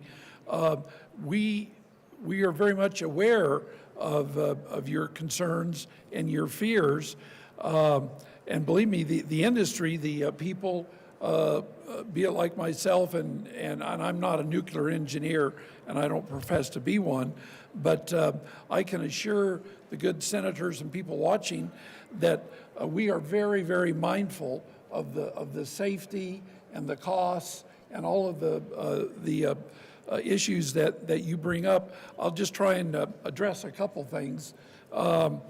Is that as to the cost, there's been a study that's been done, more than one study. The Department of Energy Nuclear Liftoff Report quotes what they really look at is what's called the levelized cost of electricity, which is a fancy name that you've probably heard about. And they say that that's roughly $60 per megawatt. This is more than competitive with renewables, even with if you talk about batteries. Reactors that are now being built in China have a levelized cost of electricity of $70 per megawatt, and they only cost $3 per megawatt to build. So the other thing that's been a real hindrance, and you mentioned the Vogtle plant, which is in Georgia. That plant, I know it's been commonly brought up of the cost overruns, and part of that is due to, quite frankly, in part, to the excessive regulations that have been piled on the nuclear industry that have not been subject to other types of energy producers, whether wind or solar or geothermal. The excessive rules and regulations have driven up the cost dramatically for the Vogtle plant. And you also alluded to the fact correctly that, quite frankly, that type of plant will not be built in the future. They will be small modular reactors. In fact, just to kind of give you give you some idea, you could put probably, I'll be generous and say, 100 megawatt small modular reactor in this chamber, in this entire chamber, and you would have room left over. And you compare that to the equivalent size of a solar field, it would be 10 to 20 times greater, the land taken up. Or to a wind farm, it would be much greater than what a small modular reactor would be. Also to the safety, I want to go back to that, is that when these plants are built, like I say, they're built with safety in mind. That they all are built with tremendously reinforced concrete, the molten salt reactors. The way that they're built is all of the power stays within a loop, and it really is. It's just why I can't begin to explain it. But we had a very good witness, Kirk Sorensen, whose company is on the leading edge of molten salt reactors. I can assure you that these safety concerns are being addressed. In my community, he also talked about taking down a coal plant. We in downtown Colorado Springs, we just in the past year have taken down the Drake Power Plant, which has been in downtown Colorado Springs for the last, I don't know, 50, 60 years or more, longer than that, really. It is not, while the city of Colorado Springs does support the concept of nuclear power, currently they have no plans to put a nuclear facility in place of Drake. I'm not even sure if they know where they'll put one, if they ever do. So without trying to belabor, an answer tit for tat, I can assure the good senator that we hear your concerns, we know your concerns. I can assure everybody that they have been addressed, they are being addressed, and is that if we're going to take care of Colorado's future energy needs, as good as wind and solar are, and I support them, we are going to need, though, a further base load, and that is the beauty of what nuclear energy brings, is that it runs efficiently, it runs cleanly, and it runs reliably with 24/7, 365 days a year at about a 94% efficiency rate. So we're not trying to do away with other forms of clean energy. We're trying to supplement those clean energy. So with that, colleagues, once again, I renew my request for an aye vote for House Bill 1040. Thank you. Is there any further discussion related to House Bill 1040? Seeing none, the motion before the body is the adoption of House Bill 1040. All those in favor say aye. Aye. Opposed, no? No. The ayes have it. That bill is adopted. Okay, members, now we're going to hop back to the two bills at the top of the calendar that had been laid over previously. With that, Mr. Schaffler, please read the title of House Bill 1027. House Bill 1027 by Representatives Gilchrist and Brown and Senator Doherty concerning modifications to statutes governing disease control. Senator Doherty. I move House Bill 1027 and the Health and Human Services Committee report. To the committee report. Senator Doherty. In committee, we ran an amendment to clean up and clarify some language, and we also ran an amendment where we would take the vaccine recommendations specifically from the American Academy of Pediatrics. Thank you. Further discussion on the committee report. Seeing none, the question is the adoption of the HHS committee report. All those in favor, please say aye. Aye. Any opposed, say no. The ayes have it. The committee report is adopted. To the bill, Senator.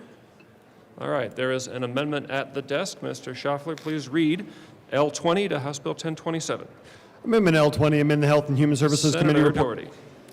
I move Amendment L20 to House Bill 1027. To the amendment. The amendment changes the power given to specifically the American Academy of Pediatrics and specifies that the State Board of Health establishes rules in order to prevent the transmission of diseases, and we put those recommendations, we're taking into consideration ACIP, which is the Advisory Committee on Immunization Practices, and as appropriate, recommendations of the American Academy of Pediatrics, the American Academy of Family Physicians, the American College of Obstetrics and Gynecologists, and the American College of Physicians. Thank you. I ask for an aye vote. Is there further discussion to L20? Seeing none, the question is the adoption of L20 to House Bill 1027. All those in favor, please say aye. Aye. Any opposed, say no. Senator Mullica has it. L20 is adopted. To the bill. Senator Doherty. Thank you. In this bill, the Colorado Department of Public Health and Environment looked at our statutes governing emergency response activities, school entry, immunization, and disease control, and identified some needed cleanup. The bill also aligns hepatitis C screening requirements with CDC's latest recommendations, and the bill also repeals duplicative student immunization statutes. And I urge an aye vote. Senator Mullica. Thank you, Mr. Chair. Members, this is a good bill. It's a bill that we've worked with the department. It's a good bill because it updates our emergency preparedness statute, and it also really stabilizes what our immunization schedule is going to be to make sure our kids are protected and our communities are protected. I would ask for an aye vote. Is there further discussion on House Bill 1027? Seeing none, the question is the adoption of House Bill 1027. All those in favor, please say aye. Aye. Any opposed, say no. The ayes have it. 1027 passes. Mr. Schaffler, kindly read the title to Senate Bill 143. Senate Bill 143 by Senators Doherty and Lundin and Representatives Armagost and Carter concerning the limited use of facial recognition services by schools. Senator Doherty. I move Senate Bill 143 and the Education Committee report.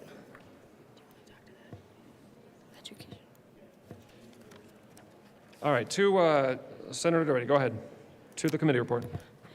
In committee, we ran amendments based on stakeholding that clarified quite a bit of the technology as well as the curriculum, and we are also expanding on those with amendments that we are also running on the floor today. So I urge an aye vote on the committee report. Further discussion on the Education Committee report. Seeing none, the question is the adoption of the committee report. All those in favor, please say aye. Aye. Any opposed, say no. The committee report is adopted. To the bill, Senator Doherty. We're to the bill. Senator, go ahead.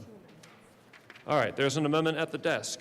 Mr. Schaffler, please read L11 to Senate Bill 143. Amendment L11, amend printed bill page 3, line 23 after section, add, except that if the student is in or entering kindergarten through 5th grade, only the consent of the student's parent or legal guardian is required. Page 4 after line 11. Senator Doherty.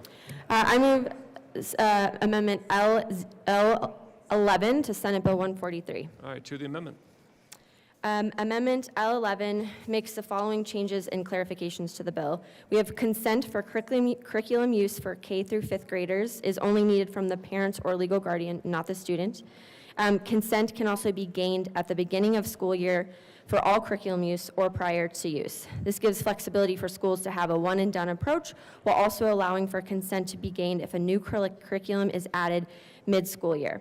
It also allows for facial recognition technologies being used for safety measures that are not able to be enabled or disabled without affecting the effectiveness of the tech to remain on, while ensuring it is still only used for safety measures and not constantly identifying individuals without cause, and I ask for an aye vote. Thank you. Further discussion on L11. We're to L11. All right, seeing no further discussion, all those in favor of L11, please say aye. Aye. Any opposed, say no. The ayes have it. L11 passes. Back to the bill. Senator Doherty. I move Amendment L12 to Senate Bill 140. Okay, one sec, Senator Doherty. We just need to go through the formality. There's an amendment at the desk. Mr. Schaffler, please read L12 to Senate Bill 143. Amendment L12, amend printed bill page 5 after Senator line Doherty. 3. I move Amendment L12 to Senate Bill 143. All right, to the amendment. This creates an enforcement mechanism in instances where a school uses the technology inappropriately, so it gives a little teeth to the bill, but it only allows for a judge to order a restraining order or injunction on the use of facial recognition and for reinstatement of a student or staff if dismissal was a direct result of misuse of facial recognition with no other factors. Neither are a mandate, and judicial discretion will remain in any instance brought before the court. There are no monetary fines, awards, or damages, and I urge an aye vote. Further discussion on L12. Seeing none, the question is the adoption of L12 to Senate Bill 143. All those in favor, please say aye. Aye. Any opposed, say no. All right, the amendment passes. Back to the bill. Senator Doherty. Thank you. Just a brief explanation of where we're at. So a prohibition on the use of facial recognition technology in most K-12 schools in Colorado was put into place through Senate Bill 22-113. The prohibition will cease in July 2025, effectively allowing companies to sell facial recognition technology to schools with limited oversight and regulation. What we have done here in this bill and through the amendments is to provide a balance between protecting our children at school and protecting their most vulnerable information, which is their biometric data, and also allowing schools who have been using this technology to continue using this technology. We've done extensive stakeholding, and we truly believe that we have worked to reach this balance, just believe that it's really important for this to pass, again, so that we're not opening it up to something with absolutely no restrictions, but we are having a balance. And a balance is what we always strive to do in this building. And I urge an aye vote. Thank you. Minority Leader Lundin. Thank you very much, Chair. Colleagues, this bill is a complicated bill that seeks to provide protection to students. Protection in a number of ways, protecting their private information, their biometric information, and at the same time protecting them in the school environment. We have worked diligently to find the place where trade-offs are most perfectly in balance. Now, you know that I am not one who says, well, the stakeholders say this or the stakeholders say that, as if that's a conclusive argument. I rarely say that, but stakeholding is a barometer of how things are going. I will tell you, when we started off on this bill, the barometer was breaking the top of the tube. And we have worked diligently to make sure that the alphabet soup that is engaged in the management of our public schools is now saying, you know what? We can live with that. That actually gets to the sweet spot that provides the protections for privacy that you are seeking in this bill and provides for us the protections for school safety that are meaningful and important for us as the folks who are responsible for children's safety while in the schools. So, colleagues, I urge your support of 143, and I will be a yes vote and urge you to join us. All right, is there further discussion? Who wanted to go first? Senator Marshman.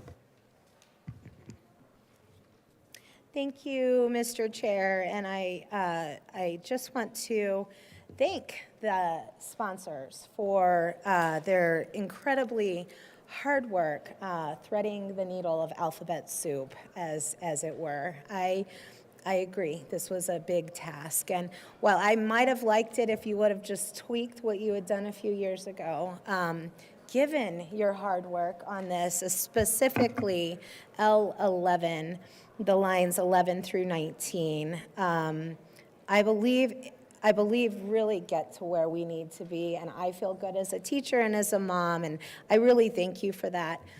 I'm going to read it out loud since I voted no on this bill in committee, and I will be changing my vote today. So I just want to read out loud what gets me there. Basically, Amendment L11 says that you're going to say that except that we're creating an exception to keep the system on if the technology of the school contractor is not able to be enabled or disabled without decreasing the effectiveness of the technology.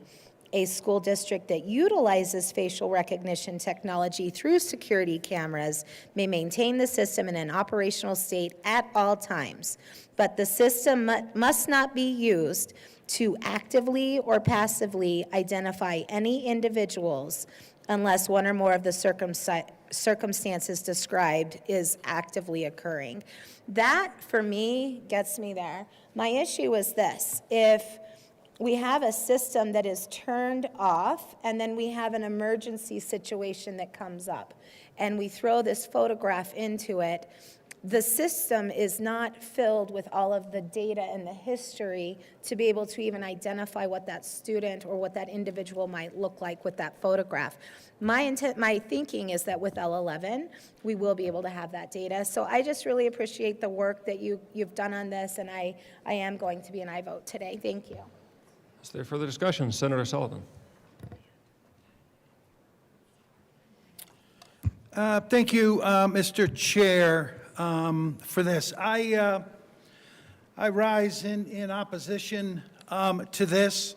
My main opposition is the narrative that we have continued to press about the dangers in our schools. This is just another part of the $3.2 billion a year industry that has morphed in the last 10 years to fortify our school in a premise that our kids are going to be safe when they're in the schools, that we're going to keep them from harm. There was a recent Stanford University study that finds that kids are more likely to die in a mass shooting in their own homes than they are in a school. Since 2009, kids who have been killed in a mass shooting total 308. So in 11 years, that's approximately about 26 kids a year that are dying in a mass shooting. And predominantly, those are being done at home, and those are being done by their parents. 59% of children who are killed with a firearm in the United States are being killed by their own parents. We aren't spending billions of dollars to try to solve the domestic violence problem we have in this country, or in this state. We had to pass an excise tax bill that we had to send to the voters to get them to approve so that the money could trickle back to our domestic violence groups here in the state to try to figure this type of stuff out. Right now, there's 22 million kids who live in a home with a firearm.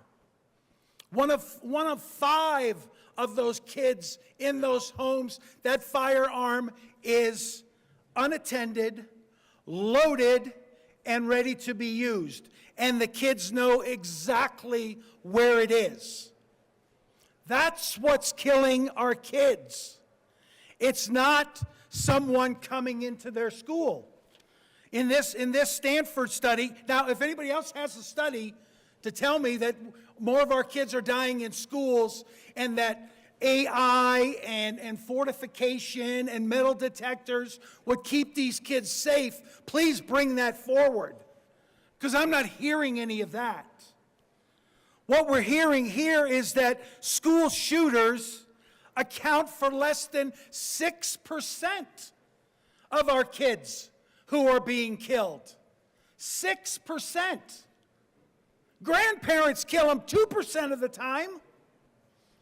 Their brothers and sisters kill them 12% of the time. We're not spending any money on that, because what this all is just another avenue to keep our people afraid. They should be afraid of going to school. And the only way we can keep that fear from them is if there is more fortification at school. 22 million kids are living in a home with a firearm. You know how many firearms there are at schools? None. Unless a SRO brings it in, and we know in my district, 8 different school districts allow firearms to be brought in. But other than that, they don't get brought in. They're at home. We can't get people to agree about safely storing those firearms. We can't get people to think that we should have the ability to safely remove temporarily a firearm from someone who's going to be a danger to themselves or others. But we've created an industry that increased by 8.2% last year, from the $3.2 billion that it's spending right now, to come up with more things like scanning our kids while they're walking through school to see who is the next shooter that's going to wreak havoc on our children. And it's not happening. But that sells. That sells, folks. That makes headlines in our newspaper. That's what we see on TV. That's why we can't get our checkbooks out fast enough for organizations just like this. And what's happening? 29% of the kids are going home and killing themselves. Your kids shouldn't be afraid of somebody coming in. They should be afraid that the friend that they see at the end of class today, they may never see again. Because number one, he or she could be killed by their parents, or number two, they could kill themselves. That's who's killing your kids, not somebody in the schools, and we don't need to be spending money on AI programs and fortifying our schools because it's not working. Can you imagine if we were spending this kind of money on domestic violence on a regular basis to get really at the crux of the problem of why our kids are dying and who's killing them and what we can do about it instead of spending it on AI programs? That's where the problem is. Thank you, Mr. Further discussion on Senate Bill 143. Thank you, Mr. Chair. Senator Doherty. Thank you, Mr. Chair. And actually, to the good senator who was just making comments, I actually couldn't agree more with you. The way that this bill, I want to bring it back to the bill, but I wanted to kind of go over the way this bill started. The way this bill was drafted was a complete prohibition on facial recognition technology in school. We did not think that we would be able to get that across the table. And so through stakeholding, extensive stakeholding, that's where we are here today, finding this middle ground and presenting to you this balance of let's make sure that we're protecting kids' biometric data while also making sure that we're limiting the facial technology. And I just want to be clear, without this bill passing, it'll be the wild, wild west out there. People will be able to do whatever they want and leave these systems on whenever they want, and there will be no checks. And so I just want to be clear that it is very, very important for our children that we pass this. But I do appreciate the comments. And again, like I said, this bill has taken a journey, and we are here because of stakeholding and the fact that the best, a lot of times the best we can do is to strike a balance, and that's what we have done here today. Thank you. Further discussion on Senate Bill 143. Senator Gonzalez.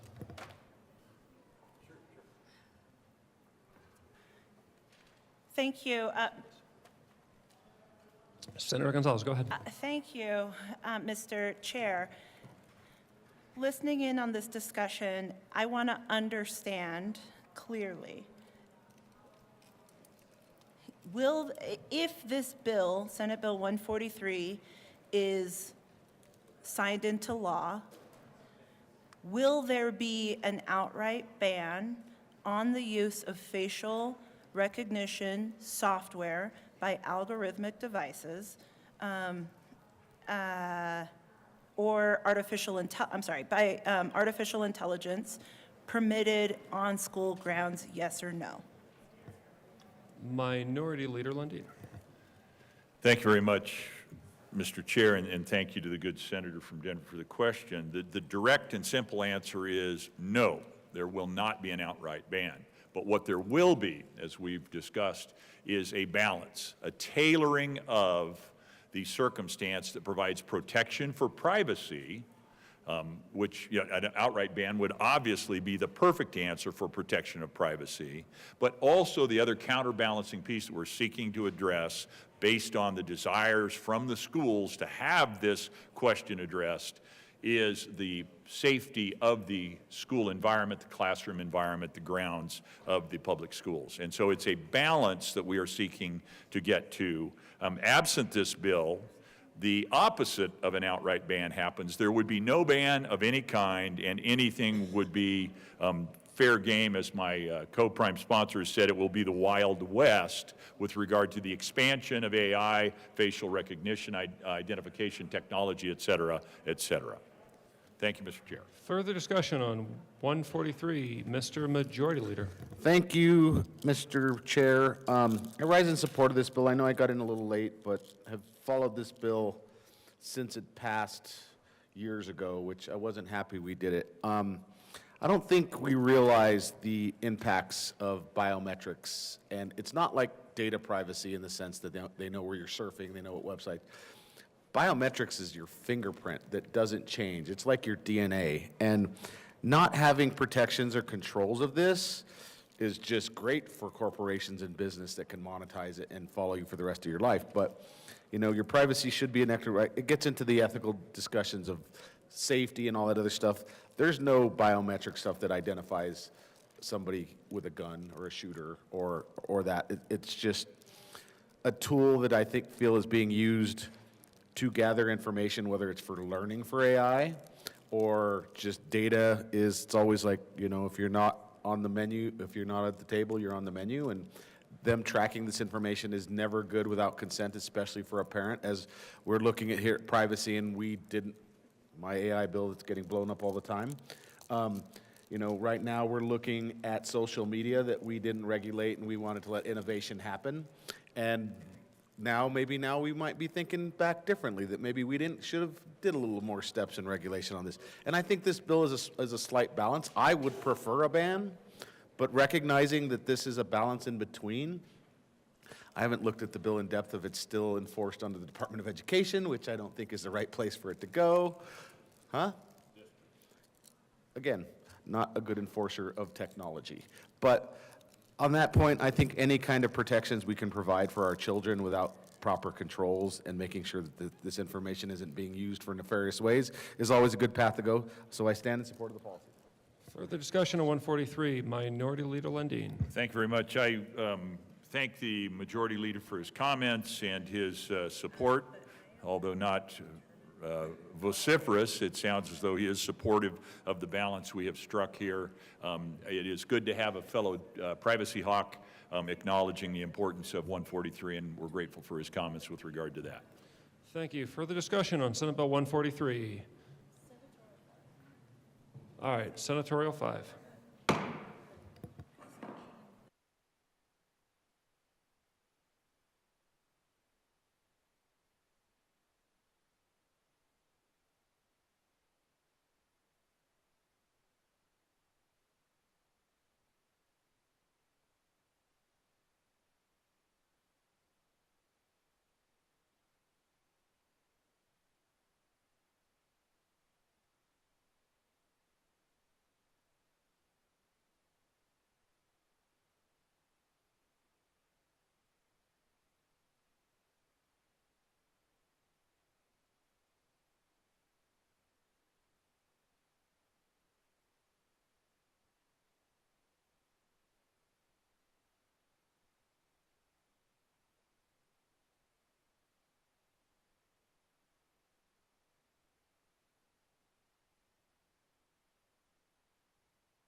All right, back from a senatorial 5, we have been discussing Senate Bill 143. Is there further discussion?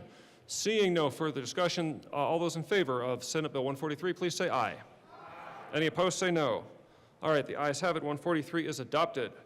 Mr. Majority Leader.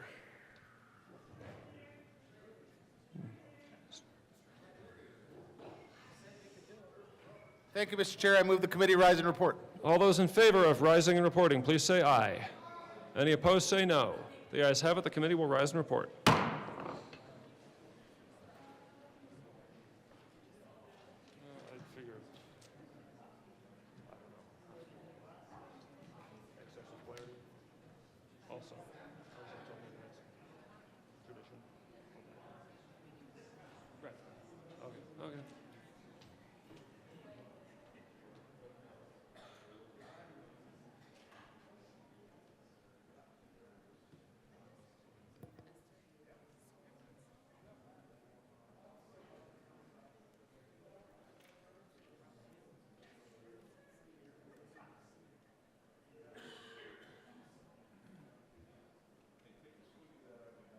The Senate will come back to order.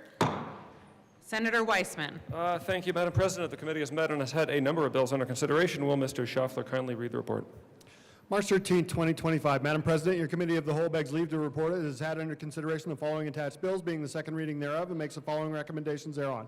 Senate Bill 143, as amended, passed on second reading and ordered engrossed and placed on the calendar for third reading and final passage.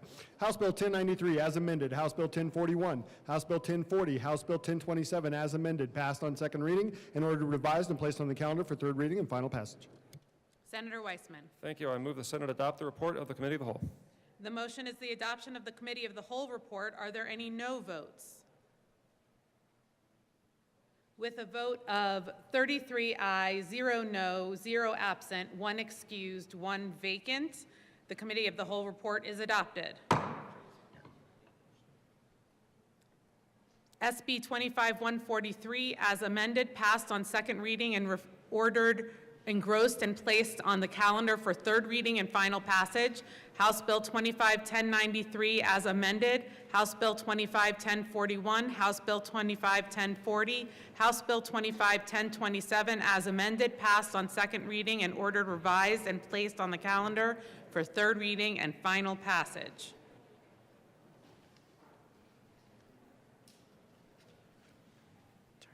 Turning the page. Consideration of resolutions.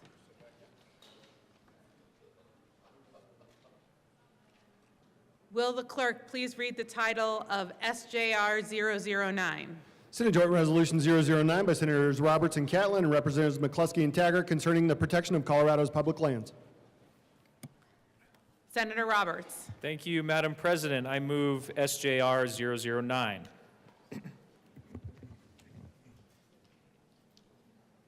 Will the clerk please read SJR 009 at length? We don't need to read it. Oh, I'm sorry.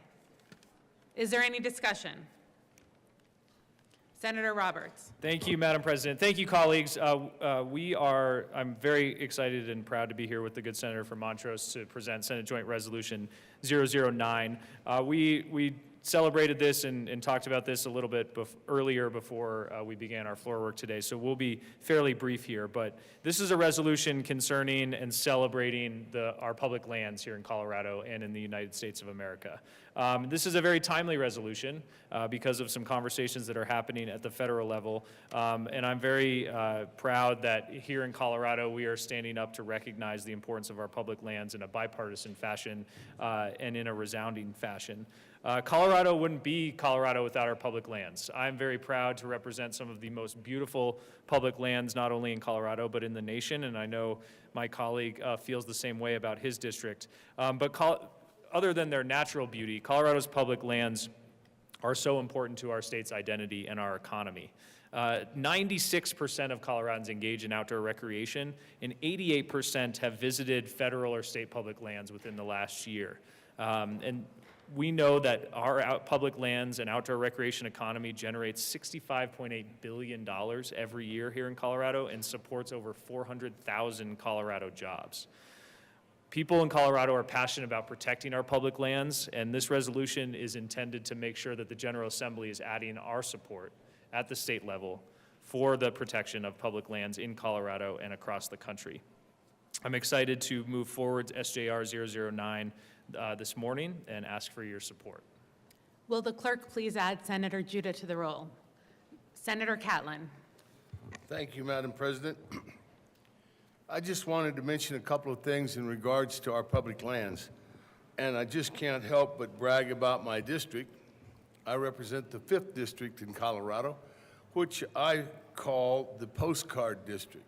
Because just about any place in that district, you can take a picture and make a postcard out of it, and it'd be something you'd be very proud of. Now, maybe some of you think so, but I think mine's probably number one. But anyway, I want to remind you that the foundation of rural Colorado is our public lands. We base a lot of the things that we do in the state of Colorado on those, and the bedrock of our local communities, of the communities that I represent and a lot of you represent. They provide the essential resources that sustain our economies and our way of life. I don't want to go into this too deeply, but one of the things I'd like to remind you of is that those public lands are the reservoir that we're storing our water in all over the state of Colorado. They function as the reservoir for those of us in the agricultural industry and the tourist industry. We're selling world-class environmental activities on those rivers because that's water's been stored up there on top of those mountains. We need to do everything that we can to protect our public lands for more than any one reason, that they are Colorado. We are Colorado. We should be the ones that are talking about we need to keep those public. The multiple uses that we're having, everything from grazing to biking to the things that go on in the state of Colorado, gear off of our public lands. I would ask each and every one of you to vote yes on this resolution. The motion is the adoption of SJR 009. Are there any no votes? With a vote of 34 ayes, 0 no, 0 absent, 0 excused, and 1 vacant, SJR 009 is adopted. Co-sponsors, Senator Roberts. Thank you, Madam Chair. I ask that the current roll call be added as co-sponsors. Seeing no objection, the current roll call will be added as co-sponsors. Thank you, members. Governor's appointments.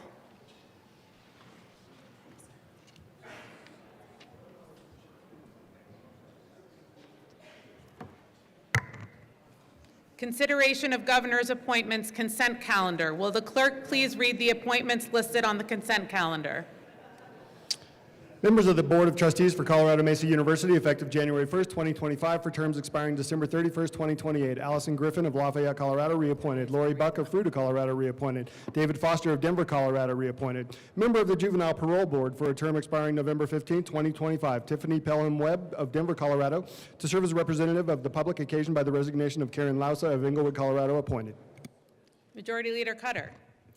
Thank you, Madam President. I move for the confirmation of appointments listed on the consent calendar, which includes Allison Griffin, Lori Buck, David Foster for the Board of Trustees for Colorado Mesa University, and Tiffany Pelham Webb for the Juvenile Parole Board. Is there any discussion? The motion is the confirmation of the appointments on the consent calendar. Are there any no votes on the consent calendar? With 34 ayes, 0 no, 0 absent, 0 excused, and 1 vacant, those appointments are confirmed. Signing of bills. The President has signed Senate Resolution 007. The President has signed House Bill 1002, 1053, 1129, 1138, House Joint Resolution 1021. Announcements. Senator Mullica.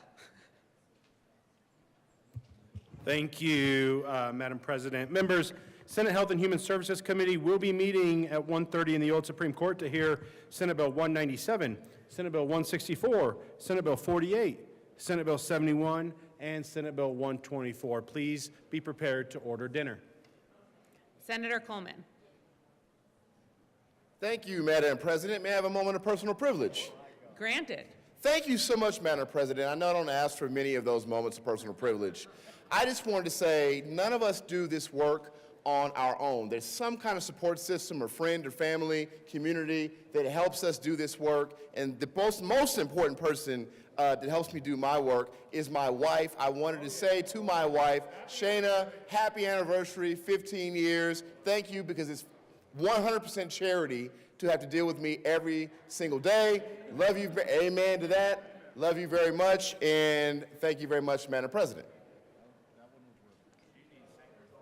Senator Doherty. Thank you. I just have an announcement. I have some wonderful, wonderful constituents for a bill I have up later, my equestrian bill, and they are having a lunch at noon, first floor, west side, and we would all love to see you at the lunch, so please stop by. Thank you. Senator Exum. Thank you, Madam President. Senate Local Government and Housing Committee will meet this afternoon 15 minutes upon the adjournment of the adjournment committees. And 3:57, we will hear Senate Bill 149 and House Bill 1043. Senator Danielson. Thank you, Madam President. Just a quick announcement. The Senate Business, Labor, and Technology Committee will meet in 10 minutes in the old Supreme Court chambers, and we'll hear one bill, Senate Bill 145. Thanks, everybody. Have a great day. Senator Roberts. Thank you, Madam President. The Agriculture and Natural Resources Committee will meet at 1:30 or whenever, as soon as possible after that, to hear confirmations for the Colorado State Fair Board of Commissioners, the Colorado Water Resources and Power Development Authority, the Colorado Parks and Wildlife Commission, and then we will hear Senate Bill 159, followed by Senate Bill 120. Senator Liston.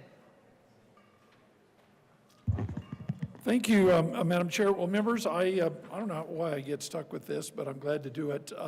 There is another legislative reception night for the Colorado Housing Coalition. The Colorado Housing Coalition, and it's going to just be down the street at Maggiano's Little Italy on the 16th Street Mall. And we're all invited from 5 to 7. And I will just say this, is that yesterday at the McDonald's event, there was a good crowd of legislators. And it's amazing what you can learn, you know, who you can meet and what you can learn that we don't get anywhere else. So I would gently encourage my good colleagues to, take 30 minutes. I know we got better things to do sometimes, but to attend these, because you really meet good people and you'll learn something. So thank you, and hope to see you all there. Thank you. Majority Leader Cutter. Thank you, Madam President. Members will be recessing to read bills across the desk later today, but you do not need to return. So with that, I move we recess until noon. You have heard the motion. All those in favor say aye. All those opposed, no. The ayes have it, and the Senate will stand in recess until noon.